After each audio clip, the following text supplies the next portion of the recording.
Before I turn the floor over to our speaker, let me introduce him. Brett Fisher is an English teacher and researcher at Cégep André Laurando. He earned a PhD in Integrated Studies in Education from McGill University for his thesis on sustainable creativity in teaching. He has since received funding to lead 2 intercollegial research projects on language teaching outside the classroom. He is currently preparing a website, interesting, to help teachers to plan short-term study abroad. Enjoy the webinar, ladies and gentlemen. Thank you, Nicole, for the introduction. Hi, everyone. As Nicole said, my name is Brett Fisher, and I'm going to just pull up my PowerPoint here. Feel free to ask me questions at any point during the presentation. And I think we should get started right away with a poll. This is taken already from a study that was done here in Canada. And the question is, how often do you have opportunities to teach in a way that aligns with your aspirations? Choices being frequently, occasionally, not often, or never. Okay. We have 6 answers, 8. Oh, good. People are fast on the draw here. So this is really a positive answer. I mean, we have frequently and occasionally being the dominant answers, nobody answering not often or never. So I'm going to just end the poll. I think it is completed because all people responded to the survey. Yeah, we have 11 out of 11 answers, 100% answered. So again, 45% people said frequently, 55% said occasionally. Oh, stop sharing. And then it says share results. Oh. Yes, we can. Yes. Okay, so now I can close it. Do you see the survey? Do you see the answers? Did everyone get to see that? I saw. Okay, 35% yeah, saying frequently, 55% saying occasionally. So this comes from a study done in Canada, and it said that fewer than half of Canadian teachers say that they frequently have opportunities to teach in a way that aligns with their aspirations.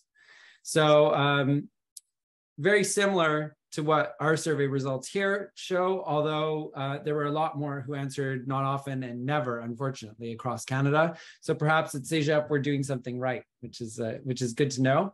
I also just want to call your attention here. I hope you can see this in the picture. We have a teacher here. You can watch his TED Talk, and his name is John Hunter. And he teaches with the World Peace Game. He teaches grade 4 students, and he spends the whole semester using this 3-layered board, assigning roles to the students, and they have to solve the world's problems. So they have to solve, climate change. They have to solve famine. They have to solve refugee crises, all sorts of different things like this. He's a massive inspiration. It's a great TED Talk to see. And it can help to point you in a new direction for teaching if you are feeling stuck. So I do really recommend that TED Talk. What are we going to be talking about today? I'm going to start by telling you a little bit about myself and why I came to this question. We'll talk about what is or why study teacher creativity, and we'll define what it is. I'll tell you a little bit briefly about the research methodology. I found from presentations in the past that people aren't super interested in research methodology. So if I'm going too quickly and you have questions, let me know. Or if afterwards you want me to discuss it in more depth with you, I'm very open to it. Then we will talk about the results of the research, which are the 4 processes. And that's when the presentation is going to be a lot more interactive. And hopefully we will be applying these 4 processes, and you'll have a chance to learn some things about yourself and your teaching. And then we'll come to the conclusion. So I'm going to start with my journey. And if you've read the Occupacé article, it began with tenure. I was really looking forward to getting tenure. I thought that was what I was like, my whole career was really lining up for. And the day I got it, I wasn't expecting it. I had no idea. And I remember the head of human resources having me sign a paper. He said, "Congratulations, you've got your tenure. Isn't this exciting?" And the feeling I had wasn't excitement at all.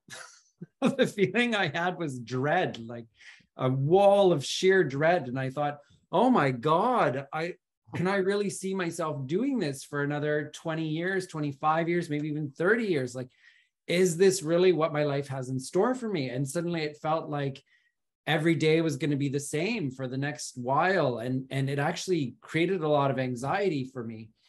And it led me to Huberman's life cycle of teachers.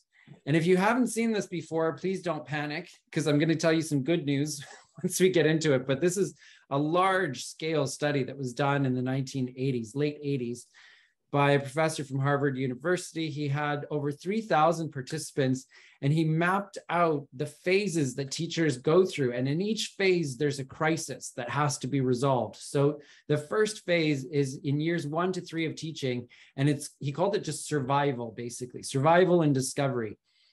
And you're just trying to keep your head above water. Somebody gives you a lesson plan. Great, I'm going to use that. And oh my gosh, what is the individual education plan? And what is all this terminology with education? And basically you work around the clock and you just hope you make it through those years until you get to years 4 to 6, where there's this lovely period of stabilization.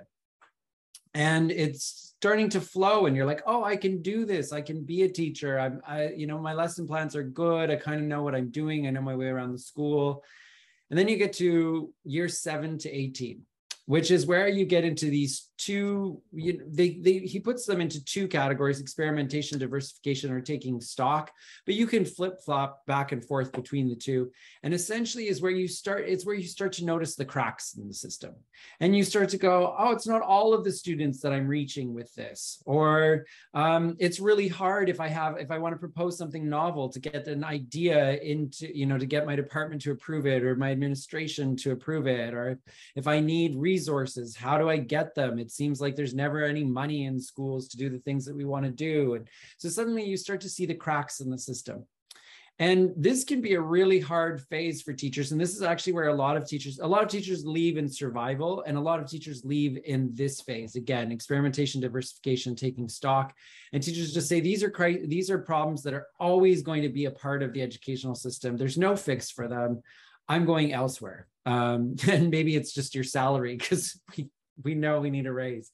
But people go off into other professions. If you stay, this is where it gets really ugly. This is where I was sad about reading about this study. You have really 2 options: serenity and conservatism. Now, conservatism is essentially the teachers in the department who we all know who say, oh no, don't do this and don't change this. And they don't want anything changed at this point. Everything should just stay the same. And they fight very hard to keep things the same in the department, to keep things the same in the school.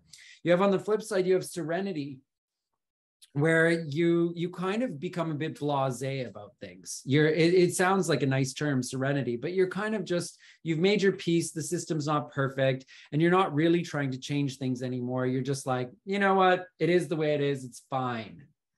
And then you end up in the last, up to even 9 years of your career in disengagement, which is where you're really just focused on other things. You've got your garden or your projects, you're writing poetry on the side, whatever the case may be. And you're just kind of like counting the days, putting in the time, working for a paycheck type thing. Now, these don't really sound super appealing.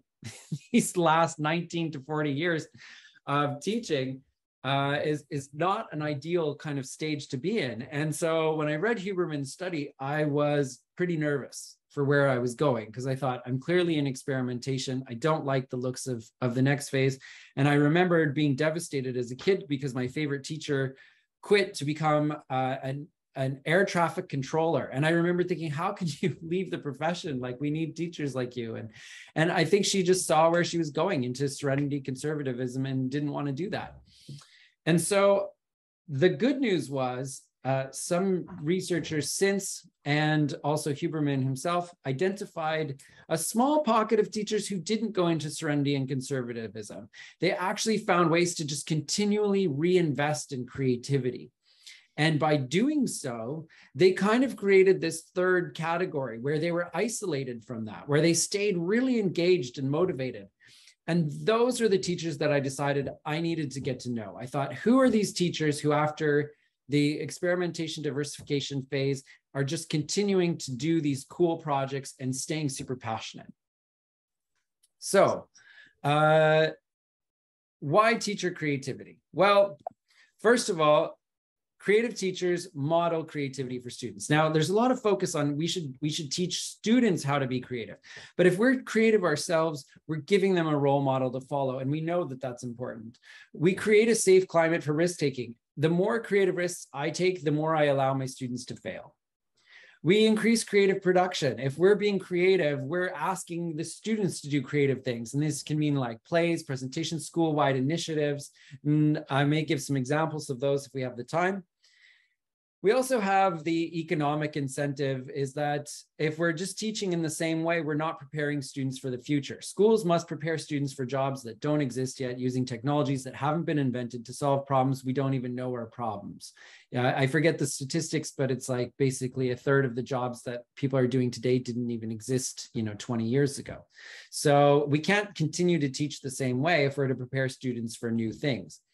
And then, as Woodward pointed out, tending your little garden, being creative in your own way is the best way to stay engaged. And creativity, all the positive psychologists, Maslow, Rogers, the big names, all have linked creativity to greater self-actualization. We do this for ourselves. We're going to feel happier and more fulfilled in our careers if we try to stay creative. So what is it? There's a big myth that kids are more creative than adults. Oh, I've had people since I started doing my PhD tell me I was so creative, and then I went to school and they just drilled that out of me. Now, it's important to understand the distinction between creativity and imagination. So there is a general consensus that creativity consists of two things: novelty and utility. So novelty, kids are great at. Kids can invent the wildest games. You ask them to draw something and they come up with the most imaginative processes. But what kids are producing has very little utility. It's not something that applies and solves everyday problems. It's generally things that are very creative in the sense of novelty, but not creative in the sense of utility. So it needs to combine both. In teaching, the definition is generating novel ideas, solutions, and products that help to improve the teaching and learning process. And as you'll note here, actually, these are both, this is a researcher from McGill, and Bramwell is a researcher from McGill, and Riley is a researcher here at Concordia. So we have a lot of research on creativity here in Montreal. Brett, there is a question about the Huberman's model from Pierre Alexandre. Could it be said that Huberman's model has become somewhat of a self-fulfilling prophecy?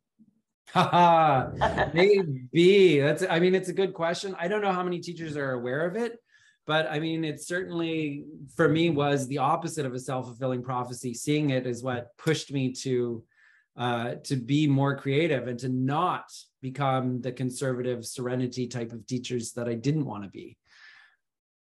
But a great question. Okay.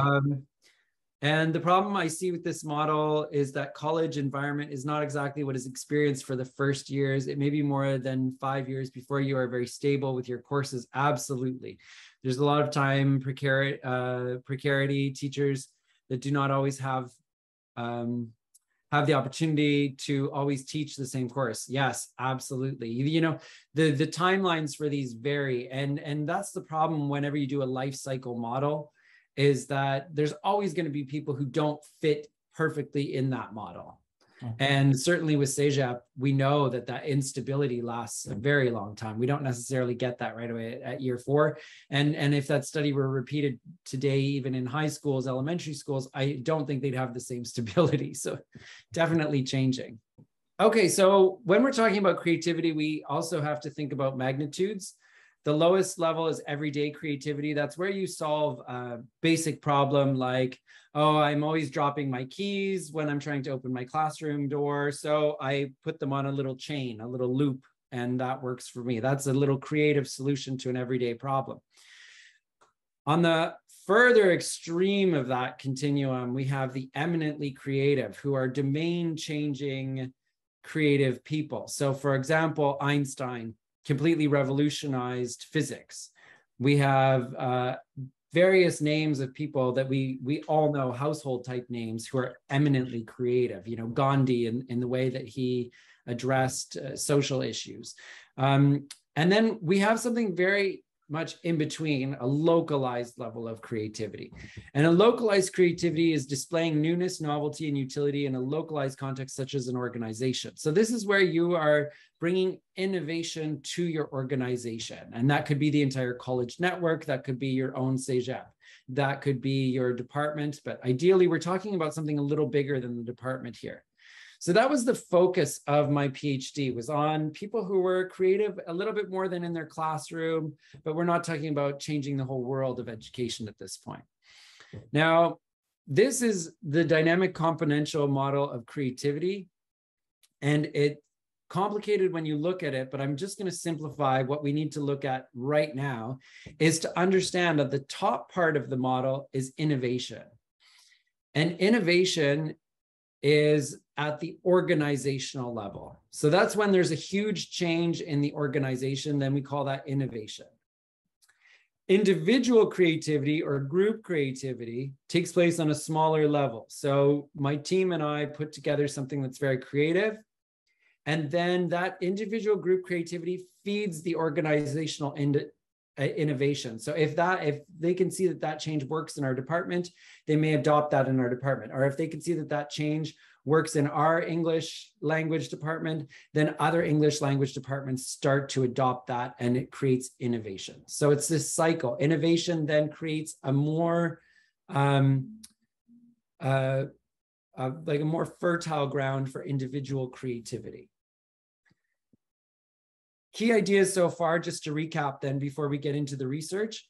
Creative teaching is about novel ideas that improve or are useful to teachers and students, and localized creativity leads to innovation. So larger scale, larger uptake of ideas. So not just an idea that helps me personally, but an idea that helps possibly my entire school, or possibly le réseau collégial, all of the colleges in the network. The way that I went about this is by combining two different methods. So the first one is called narrative, and the second one is called grounded theory. Basically, grounded theory is what everyone thinks of when they think of qualitative research. It's one of the oldest tricks in the book. It's where you're coding statements. So really, it's basically, it's a form of analyzing qualitative interviews. So you have interviews from a person, you transcribe them, and you look at it line by line, sometimes even word by word, sometimes paragraph by paragraph, depending on how you want to do it. And you code the function of statements. And you say, this has this function in their story or in the process that I'm investigating. The other side is narrative, which is a really emerging area of research. It's done here, mostly in Canada. A lot of people from the University of Calgary have been pioneers in this, and or Alberta.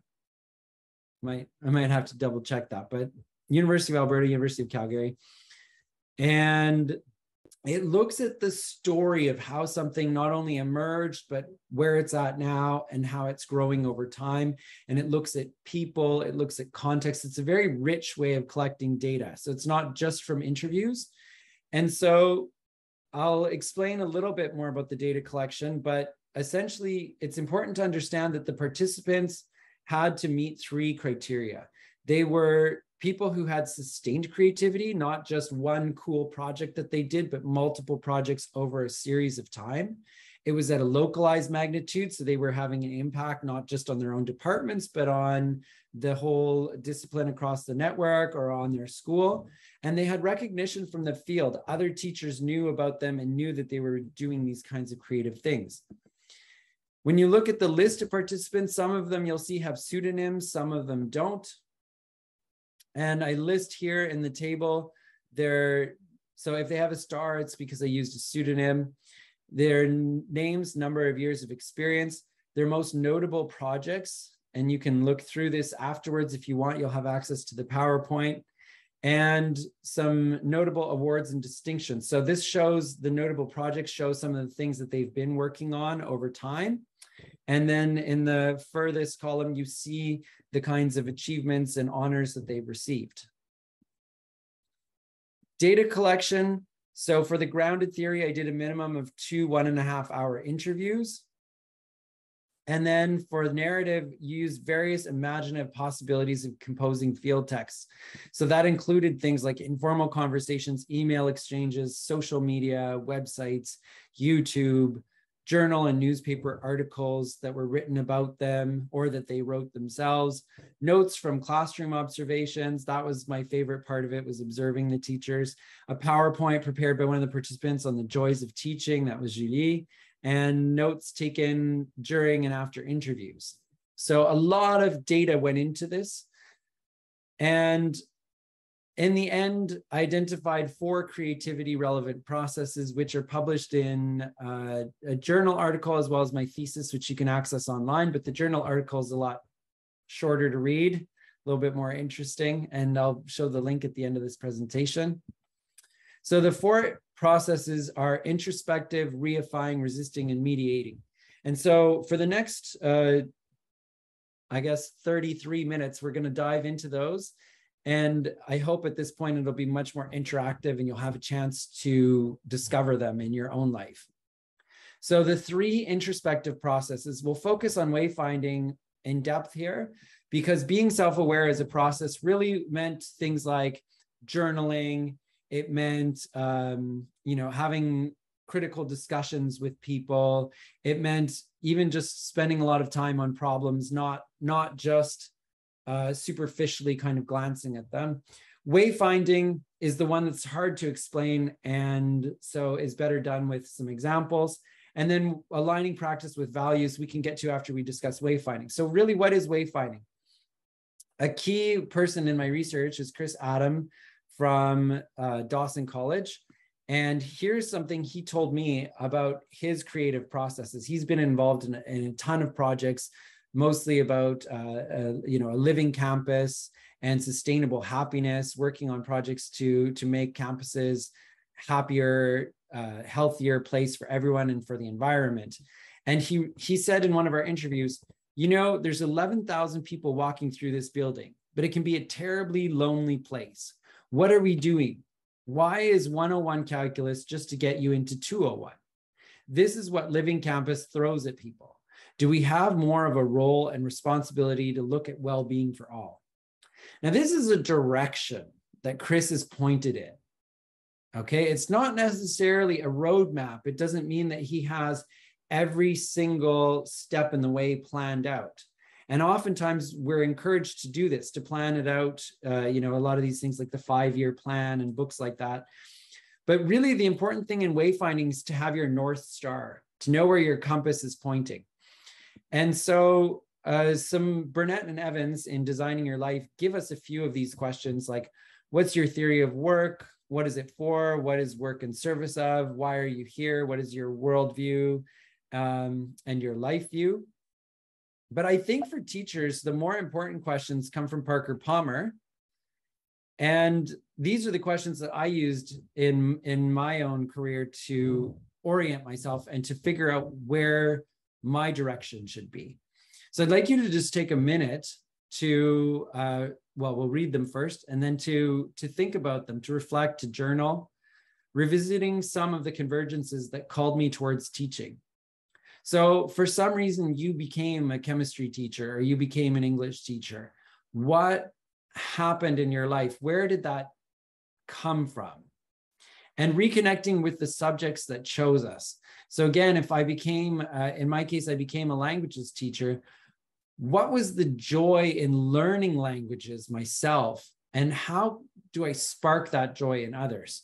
So think about those convergences, and I'll just give one quick example. So a convergence was in my undergraduate studies. I really wanted to travel, and to do that, to participate in this travel program, I had to learn Spanish. I was going to Mexico, And learning this additional language became so much fun that I actually earned a degree in Spanish. I didn't just learn it enough to be able to do my fourth year kind of travel study abroad. I learned it and became passionate about it. And those sparks along the way, the first conversations that I had, the first times I was making connections and seeing it as a living language, those are some of the things that I try to bring to my classroom. So I want you to just take, even if we just take 5 minutes to think individually, reflect on some of the convergences and the subjects that chose us. And then we could discuss it in breakout rooms. Do you invite the participants to write their answer in the chat space, or? I mean, if you want to write it in the chat space, great. If you want, I mean, it can just be your own personal reflection as well. Okay. And just I'm giving you, 5 minutes to think about that, and then we'll discuss it in breakout rooms. We'll just have a moment where we can share with some other people and meet some people.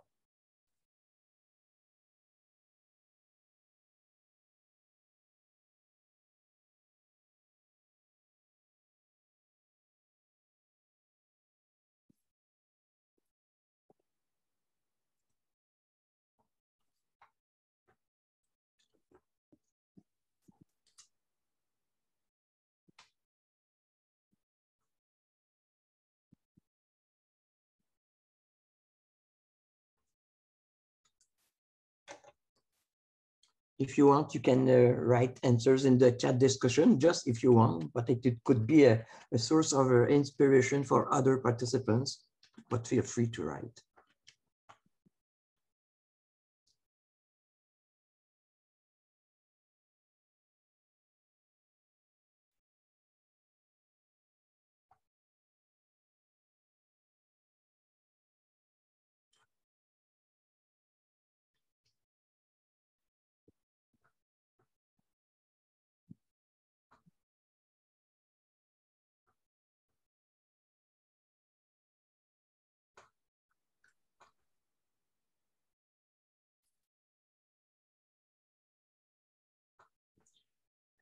Jenny rose her hand. Would you like to talk verbally, Jenny, or?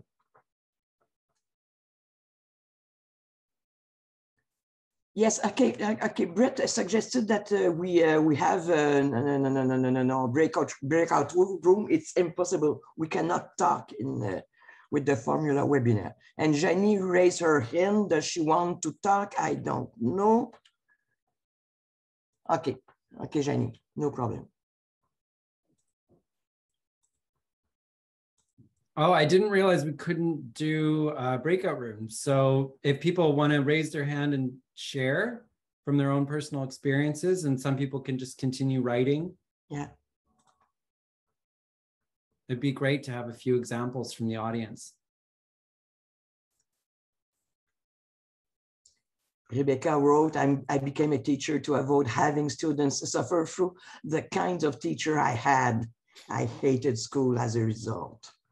But you became a teacher. Well, there's a convergence for you.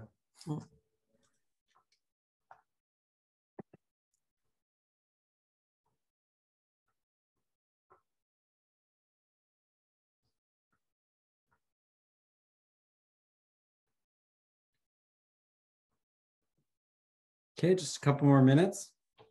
Yeah.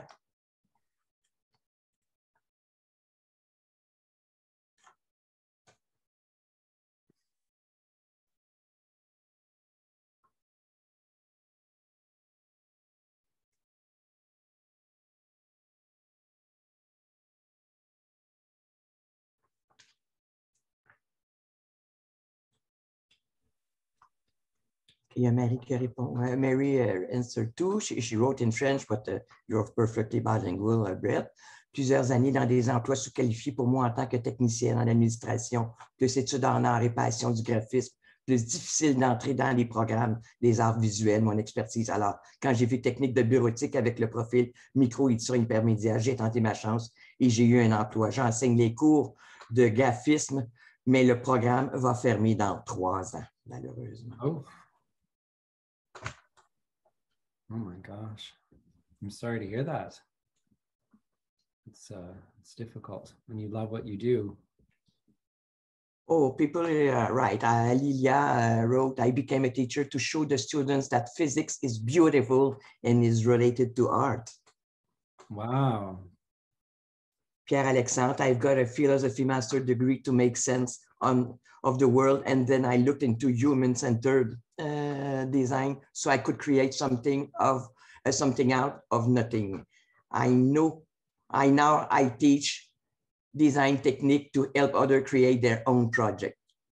Amazing. Marie-Ève, j'adore apprendre. J'ai aimé mon baccalauréat. Mon emploi de rêve serait d'être étudiante à l'université toute ma vie. Teaching is the next best thing. Je ne peux apprendre tous les jours. J'ai la chance de créer cette étincelle chez mes étudiants. Oui, parce que l'enseignement, c'est tellement... J'ai eu l'occasion d'enseigner seulement quelques années. Let me speak in French, Brett.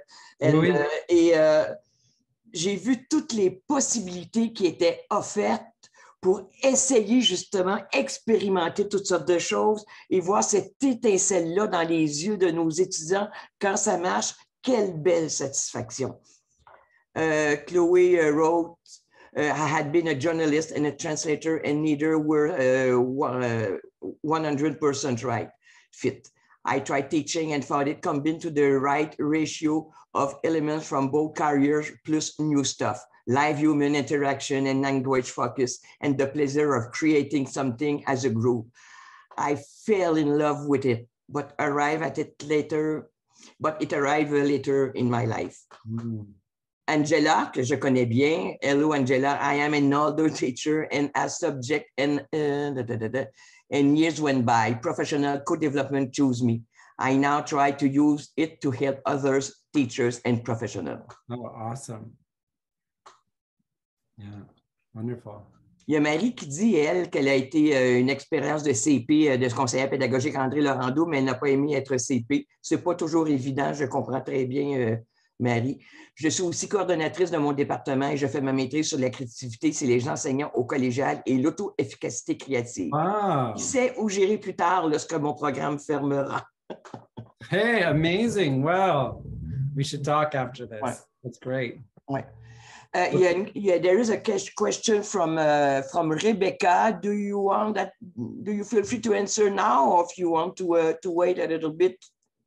Oh, I'll definitely answer it live. Let's do it. Okay. So Rebecca wrote, how would you suggest dealing with colleges or colleagues who don't encourage or support creativity? Meeting time doesn't always allow for pedagogical discussions to help inspire each other to be creative. And some administration and government officials seem to be okay with the status quo event to the detriment of the students' learning. Oh, okay, so excellent question. And we're going to answer that in the next two processes, actually. Okay. So if you'll bear with me, we'll try to get to that question. And if I don't answer it, then remind me and we'll come back to it. But I think I should be able to answer it in the next two processes. And also, Marie, we will be talking about self-efficacy in creativity, actually is the third point, or the fourth point. So hopefully we'll be talking a little bit more about all of these. Did that answer your question for the moment? Yeah. Okay. So wayfinding is really important as your North Star. You don't need to know all of the steps to how you're going to get there, but have your North Star, put it on your wall, put it on Post-its, have a bulletin board where you add these moments where you connected with your subject, where you felt pulled to teaching. Remind yourself of what it is that you're here for. Have your sense of purpose in front of you so that when the ideas come, you know to grab onto them. Now, we're going to look next at the reifying processes, and this is going to help answer your question, Rebecca, to a large extent. There are three things that once these teachers they have their vision, they have their compass pointed to their North Star. These are the three processes that help to get the job done, to align the practices and the values. So they say, okay, this is what I'm doing. This is where I want to be. How do I bridge that gap? Here are the three processes. So the first one is job crafting. And I'm going to give some examples of that because also like wayfinding, it's not something that people have necessarily heard of.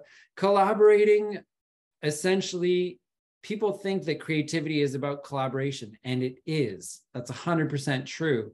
But it's not about collaborating with anyone. It's about collaborating with the right people. And so if you're in a department that's really where you're really stuck, branch out, talk to other departments, talk to other people who are doing the things that you want to do. All right. So collaborating isn't necessarily about collaborating with just anyone. And collaborating was also a lot about, in the participants, collaborating with people who could actually point out what they were doing wrong, who weren't afraid to challenge them and say no to ideas and make them try harder. And then selling ideas, this is also really key. And we'll get into that one as well in a little bit more detail. So I'm going to start with job crafting, because people aren't necessarily familiar with it. Job crafting is about changing your job to make it more engaging and more meaningful. And it takes 3 forms. Task crafting means actually altering the type, scope, sequence, and number of tasks that make up your job. Okay, and I'll give you an example. Something that I don't like to do is departmental meetings. I'm gonna be honest about that. I don't, and I've found a way to do fewer of them. I really have. I'm engaged in research projects, and I realized that with Libération, you actually attend fewer departmental meetings in a semester. That's task crafting. That's finding out what it is you like to do and doing more of it. So research for me, doing less of the things that you don't like doing, departmental meetings. Okay, that's one example. I can't believe I said that and that's filmed, but anyway, relational crafting is altering whom you interact with in your work, focusing on the people who push you to be a better teacher, spending less time with the people who are trying to hold you back and say, these ideas are bad, we can't make any changes in the department, who are trying to suck you into the conservatism and the serenity. And the cognitive crafting is modifying the way you interpret the tasks and or work you're doing. I didn't like correcting, as I think many teachers don't, in the beginning, until I realized that correcting is actually a really great way to connect with students. And Julie Roberge gave a talk about oral correcting. And for me, that really resonated. And I was able to say to myself, this is when I'm correcting, I say to myself, this is my chance to make an individual connection with students. And that changes the task that I'm doing. It's the same task, but it changes the nature of it in my head, the way that I see it. So I want you to, again, this is supposed to be interactive. So I would like you to take a moment to do this activity where you create in front of you a 4-column sheet of paper, just turn it sideways, and put down your favorite things. Think about the things that spark joy in you, that are highly engaging in teaching. And then think about the things that you like the least. Think about the people that you want to collaborate with more. The people who inspire you, the people who you want to get on projects with, the people who you want to know more about what they're doing. And then think about some of the things that you could maybe change your perceptions on. We probably don't have time to do all 4 columns today, but even if we just spend 5 minutes focusing on how you're going to start crafting your job, this could make huge strides towards becoming more creative. And again, you'll have more time to do this on your own eventually. But again, individually, 5 minutes, just work on filling out this table. And if you feel comfortable sharing things in the chat, I'd love to hear some of your feedback on these. Okay, so for the next 5 minutes, let's work individually, sharing in the chat.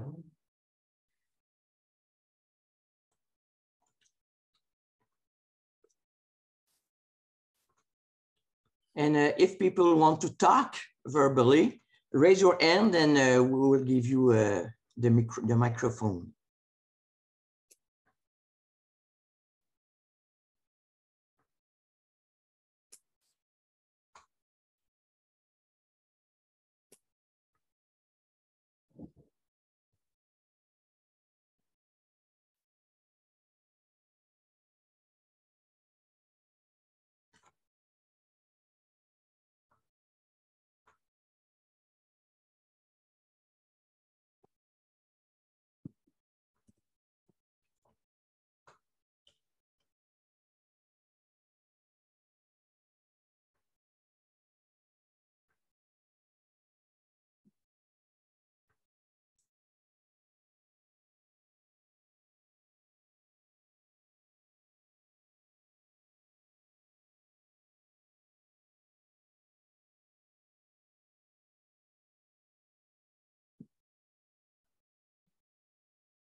Il y a deux participants qui ont levé la main. Alors, je vais aller voir. OK. Janie, vous pouvez parler. You can talk. Ah, je suis désolée, tantôt, c'était une erreur. OK. D'accord. OK. Il y a Marie maintenant qui peut parler. Oui, bonjour. Hi. Hi. I'm going to try to speak in English. It's been a long time, but No worries. okay. So I did this really quickly because I could do it for an hour. Right. Okay. Yeah. So quickly, I said what I really like. It's because of my graphic design background and my fine art and everything. I love preparing my material, the projects, even the exams when I have some. I'm really into it. Even my correction, la grille de correction. Right. The correction. How do you say that? Grid. The correction grid. It's for me. It's like an art. It's you can be creative in the way you can, do your grid. Retroaction with students. Yes, one-on-one, but also as a group. I like it to do the retroaction to the whole group. The only thing is I don't have time now to get the technology, the TIC, the how do you say that in English? The information technology. Oui, les technologies de l'information, tous les trucs qu'on peut utiliser pour rendre ça encore plus interactif et tout. J'ai pas le temps. I don't have time, but this is something I would like to work more because for me, it could be a good way to be creative also. My least favorite task is correcting, but but I think it's everywhere. It's for everyone, a lot of people. But I'm happy what you said that it's a way to be close to the students. It's true. It's just that when you have large groups, like 30, 35 students, I find it hard to be like one-on-one. And I know there's probably ways, but when you have 3 groups of 30 students and 2 other courses, it's a lot if you want to do, I think, the oral correction and everything. It's very, very demanding. And anyway, so for the people I would like to work with, even, of course, open-minded people. And I would say équilibré, like équilibré, that means that not completely over creative, not like between rational and to find the balance between rational and big creativity, because like for design thinking, there's always a part of rational thinking in the process and everything. So I would like to work with people that are at ease with the different process. Awesome. And teachers that think about, I'm sorry to say that, but that think more about the student than themselves as a teacher. Okay. And do you have specific people in mind that you're already thinking of, that you're like, oh, that's the person I should contact. That's the person I should get in touch with? Well, maybe I'll be more in the committee, so I will meet other departments, but for sure it would be in other departments, especially not only fine arts, not only multimedia, not only cinema, but I think there are some very creative people that are in science and everything. It could be interesting to go there, to mix there, and this is why in my master degree I want to go there also for my sonder les gens, les enseignants. Je veux pas juste être auprès des ceux qui sont dans la créativité déjà, mais aller vers les sciences ou d'autres. Absolutely. L'intelligence artificielle. Outside of our disciplines that we get the best ideas. Because it's mixing, this part of mixing different things together. Change perceptions, if I can continue, it's like creativity is not only an art thing, because when I speak to people, they always think about art. Mm. Art. No, creativity is not only an artistic thing. And this is what I would like to change as perceptions for the others. I don't know if it's my perceptions I have to change or. I see. Yeah. So exactly. It's more the latter. It's more Okay, more in terms of job crafting. I'll give you an example from the study that I was citing here. There's I'm not going to be able to say this name properly. Dutton and Resniowski. They gave the example of this janitor who was working in a hospital, and he was, like he was cleaning up like vomit and all sorts of things that people would, like what a gross job. And this janitor said, I'm an important part of this hospital. And what I do is just as important as what the surgeons and the nurses do. And if I weren't here to do my job, could you imagine how hard the patient's life would be and how difficult this hospital would be to run? He said, everything that I do matters. And so he did it with fervor, with dedication, and with love. And that's the kind of thing that we can do in job crafting, is sometimes we can remind ourselves of the purpose of what we're doing and find meaning in it. Okay, even if it's a task that we don't necessarily think is the joyful part of teaching. The other thing that might be hard for me for changing perceptions for myself is like when I have to collaborate, because we are a lot of teachers teaching the same course. Oh, yes. That's a difficult thing for me because I already start with, I'm working with people that are not open-minded to change things. And that's maybe a perception I should change. And try to find how I can do a difference and bring them maybe to change. Yeah. Absolutely. That's a perfect example, because again, job crafting is the idea that we don't just roll our eyes at these tasks. We don't just go, oh, again, I have to do this. We think about, can I do less of this task? Are there people who I can collaborate with who are going to teach me new ways of doing this task that I perhaps hadn't considered? Or is there a way that I can do this task, but just seeing it differently, seeing it from a new perspective? So great examples. Thank you very much for sharing, Marie. Thank you. Is there somebody else who wants to share? Or should we move on at this point? I think there's some things in the chat. Yes, it is. Yes, effectively, as Angela wrote, I like the second process because it shows us just how much can initiate from ourselves. It's about reflecting and being proactive. Even being a teacher is an institution where things are set as room to find ways to job craft. Very creative. Oh, wonderful. Thank you, Angela. Yeah. Yeah. Even a janitor in a hospital can job craft, even with a very specific job description. There's always room for job crafting. Is there any other? Yes, Lilia wrote that doing research project with interested students that I am using later in my class is I think one of her favorite tasks, and her least favorite for sure, correcting because it's so a repetitive task.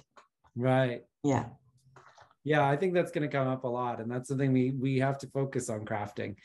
Now, parallel to crafting is the idea of selling ideas. So I'm just going to go back in the slide here to the 3 reifying processes. So we have job crafting, which is happening at the same time as we're being very specific about who we're collaborating with, which is really a part of job crafting.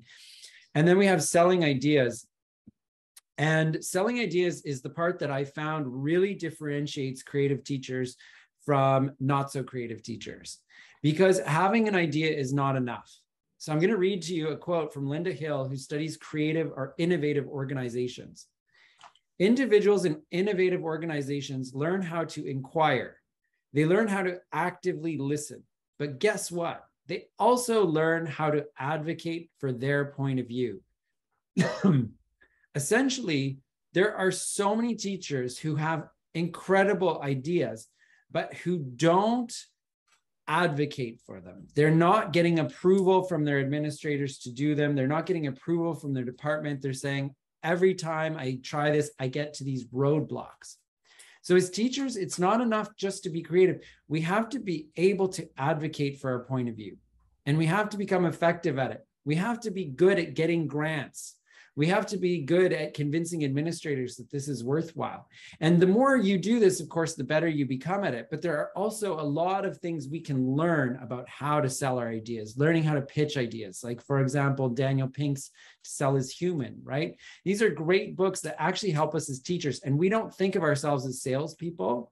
But if you want to be creative on a level that goes beyond your classroom, if you want to actually help a change agent for innovation, if you want to change your school culture, if you want to change things that are happening in the réseau collégial, you actually need to know how to be able to get others on board. And this came about in the research process from one of my participants named Daisy, who got this started in my head quite early. And here's the story she told me. She was talking about creating a center for students with disabilities, to help students with disabilities in her school. And she had a mentor helping her in this process. And she said, he helped me understand that you have to sensitize people, because I forget sensitization. Everyone knows it's an issue. Let's just move on. And he's like, no, Daisy. If people aren't sensitized, they won't help, or they may not help effectively. But if they're sensitized, they'll want to help. So he really helped me with the idea of like testimonials, perspective taking, and having to appeal to people's sense of fairness and empathy. So already you could see that she's developing these strategies to sell her ideas, having some testimonials from students, thinking not just about why is this beneficial to me or to the students, why is this beneficial to administrators? Why is this beneficial to other colleges? So again, we have to be very creative in selling our ideas, not just having the idea, but in getting the other people on board. Not quite the same as collaboration, because they may not necessarily be on board in developing the idea, but they may be the gatekeepers, and we need them to be a part of the process. So I'm just going to poll the audience. I'd like to know, and this isn't based on research, this is my own curiosity, is how many of you feel that you are good at advocating for your ideas at work? And so we have strongly agree, neither agree nor disagree, disagree, and strongly disagree.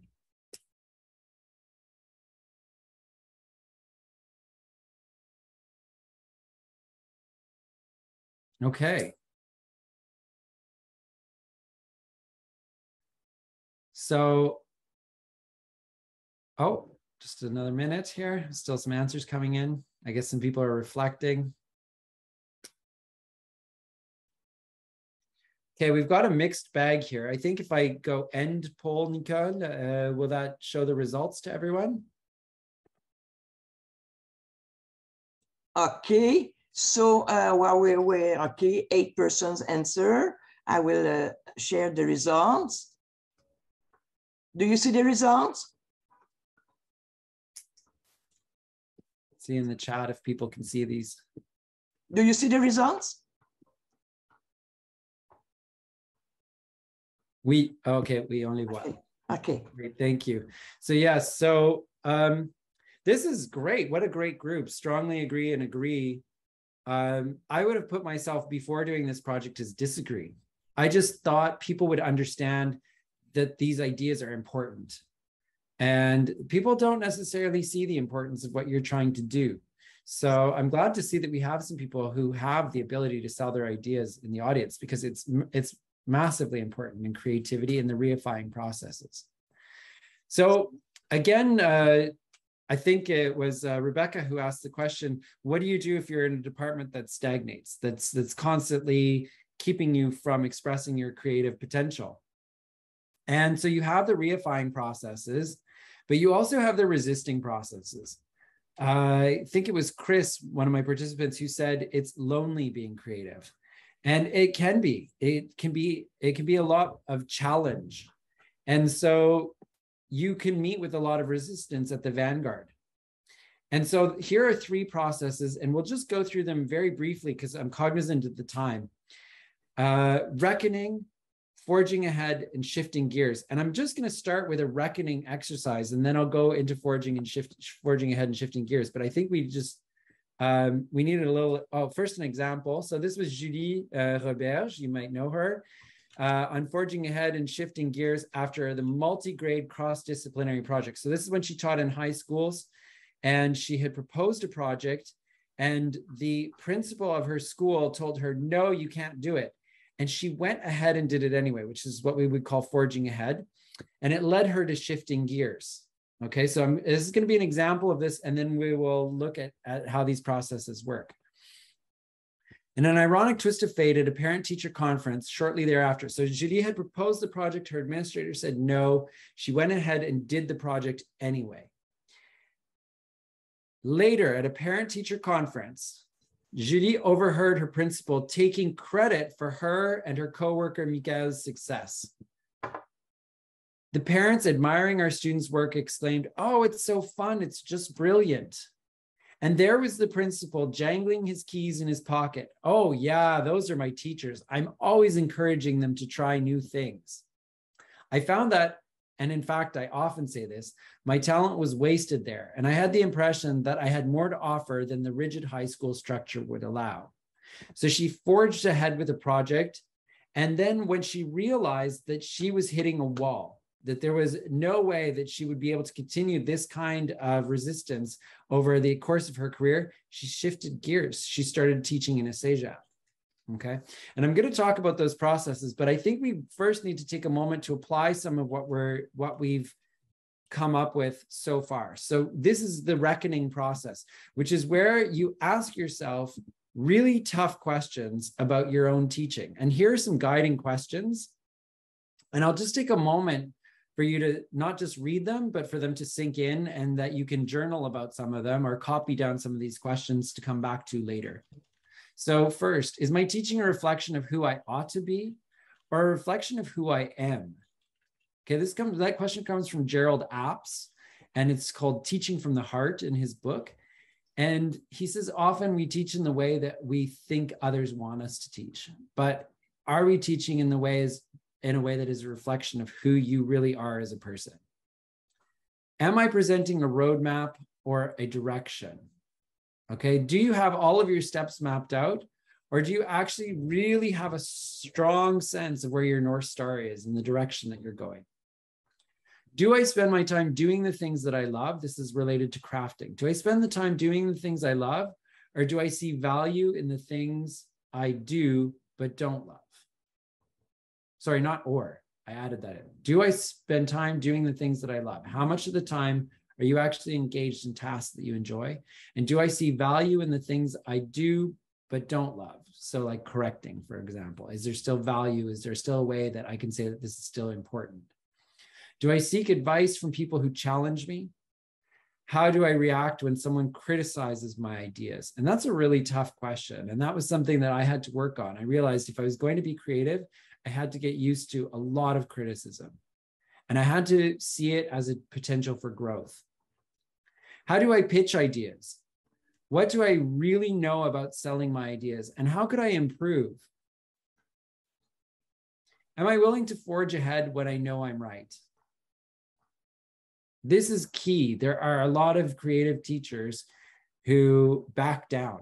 They meet the opposition, they try selling their ideas, they can't get it through, and they're not willing to forge ahead anyway. And I know that that sounds really going rogue or being a vigilante, but it is part of the creative process.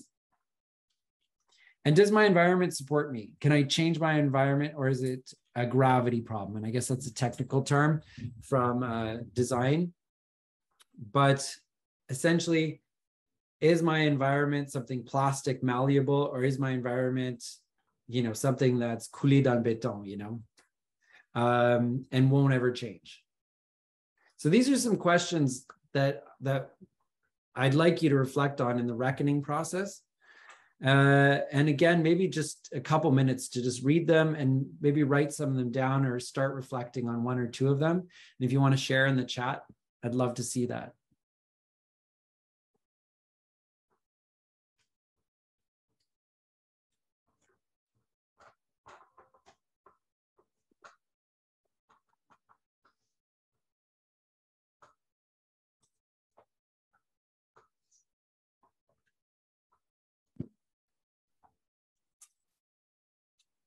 Also, I'm just going to read some comments in the chat here. I think that this skill comes with time and experience. This is, I'm assuming we're talking about selling ideas, and absolutely, it does take a lot of time to develop, but there are things we can read about it and learn, particularly for grant writing. If you do have a great project and you want to apply for funding, I find talking to the people who have the funding already and finding out how they got it will make a huge difference, because there is money out there for creative opportunities.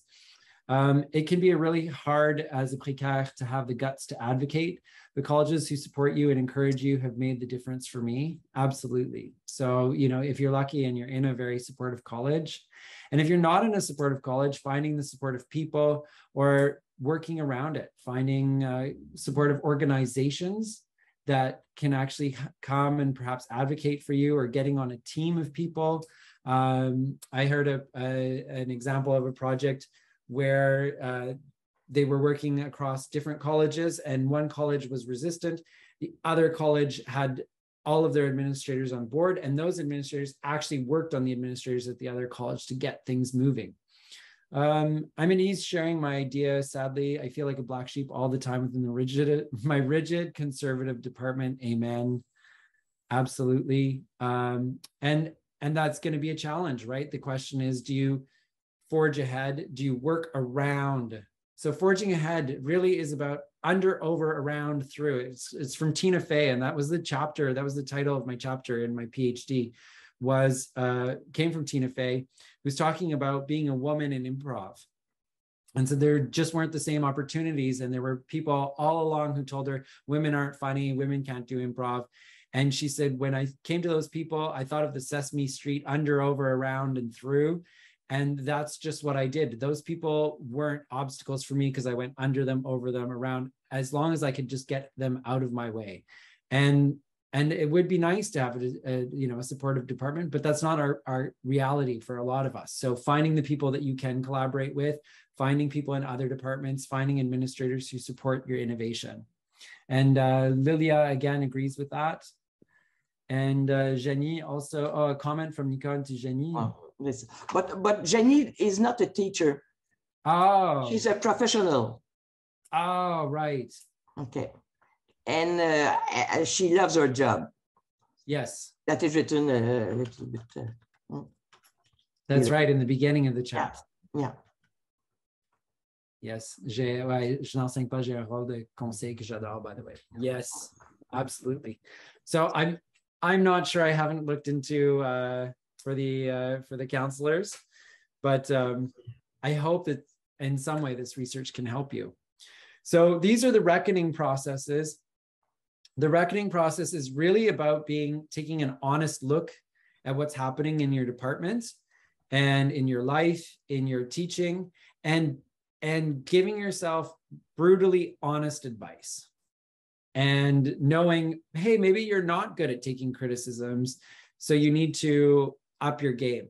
But if really you come to all of the end of these and you say, you know, I'm doing what I can to pitch my ideas, I'm collaborating with people, I'm taking their criticisms and I'm adding them to my ideas and changing them so that we can come to some kind of a new solution. But ultimately, my environment is just not supportive of these ideas. The two creative answers were that the teachers weren't afraid to just go ahead with an idea anyway, which is very risky. And then you have the alternative is when they kept finding themselves in that situation, was that they would actually shift gears. They were changing careers, they were changing departments, they were changing schools, they were making tough changes till they found an environment that was supportive and worked for them. The last process, and we only have 5 minutes, so I'm going to discuss this quite briefly, is about risk capital and self-efficacy. And Marie, I'm sorry, because I know that you're talking about that in your master's. But very briefly, here are some quotes that came up from participants. So I was able to push the boundaries because I had accumulated a lot of risk capital and knew that I would somehow find a solution. That was Chris Adam from Dawson. And Valerie, another participant, said, I had to admit it was good for the Matthew effect of accumulated advantage. You know, the more you have, the more you get. So me having almost completed a doctorate and having already gotten a Paria grant gave his project more credibility. And I had some measure of professional trust. So essentially, self-efficacy is from Bandura. It's a theory that he came up with in the 1970s, which is the idea of by doing something, you develop having successes develops your confidence, which allows you to have more success. So it's something that grows exponentially. The more success you meet with, the more confident you become. And of course, it's the same in creativity. The starting with smaller projects and building your way up is really the only way to get there. I think a lot of the time we try to bite off more than we can chew, and we have big dreams. And it's great to have that compass, and it's great to know the direction that you're heading in, but it's also important to just build that up slowly and realize that this does take some time, and that it gets better with each project that you do. And somehow the projects kind of feed into one another, and your fame in the college network is also going to help. People are going to start contacting you and asking you to be part of things, and it builds on itself. So in summary, these are the 4 processes: really being introspective. Then once you have your dream and you know the difference between your reality and where you want to be, you start with the reifying processes. You start crafting your job, you sell your ideas, you're collaborating with people who challenge you, and then you're ready to resist. You're ready to ask yourself the tough reckoning questions. You're ready to forge ahead with ideas that you know are right anyway, and you're ready to shift gears to change to other organizations or to working around the constraints that exist in your department or your school to make things happen. And finally, your mediating process of building over time, challenging yourself to greater and greater creativity as you grow in your career. And what is the contribution of these processes? Teacher empowerment. A lot of creativity focuses on ability. And it says you're creative because you are creative, or you're creative because you have these intelligences. This is about processes. This is about the idea that you can grow your creativity yourself. So agency, growth mindset by Carol Dweck. If you've never read about Carol Dweck and growth mindset, do it. She's brilliant. She talks about students who think that they're fixed in their abilities and compares those with students who say, well, you know, I'm bad now, but I'm getting better. And the students who are able to say, I'm bad now, but I'm getting better, are always the ones who outpace eventually the students who have, even if they start with the idea, hey, I'm the greatest, I'm the best, and I don't even need to try. And they are perhaps in the beginning, growth mindset will always outpace them. Deliberate practice, the idea of setting goals and working towards them. And then human resources and teacher training in things like deliberate reflection, wayfinding, selling ideas, supportive communities of practice. And that's it for the time that I have today. It's 1:15. I want to thank you for your participation in this. My thesis, the abridged form, is published in in Thinking Skills and Creativity. The link is there. And in the chat, we have a reminder to the link to appreciate. And I will send the link to the participants, be sure. And I would like to speak in French just a little bit. Je voudrais dire qu'un des sentiments qui a le plus aidé à développer ma créativité, c'est le sentiment de liberté. Quand tu sens que dans ton environnement, entre autres professionnel, toutes les portes sont ouvertes et toutes les possibilités sont ouvertes, mon Dieu, que c'est un bonheur pour la créativité en tant que telle. Tu sens que tu as de l'espace. Et moi, le dernier job que j'ai occupé, c'est ça. J'avais la possibilité, je sentais que je pouvais tout essayer et c'est merveilleux. C'est le rêve. Oui, c'est le rêve. Oui. I would like to thank falling into an innovative organization is the best thing that could happen. If you have that opportunity and you find one of those places, stay in it. So thank you, Brett, for this informative, inspiring, and motivating presentation. It was very interesting. I hope having the pleasure to meet you in presence, possibly, but I'm sure that all participants appreciated your presentation. It was very, very interesting. So it is 1:16, so we'll stop the meeting. And I hope, dear participants, thank to you, and I hope I will have the opportunity to meet you again. So thank you and have a nice day. Merci Thank you very much for inviting me to do this. It was a beautiful opportunity, and I want to thank everyone who attended today and participated. Thank you.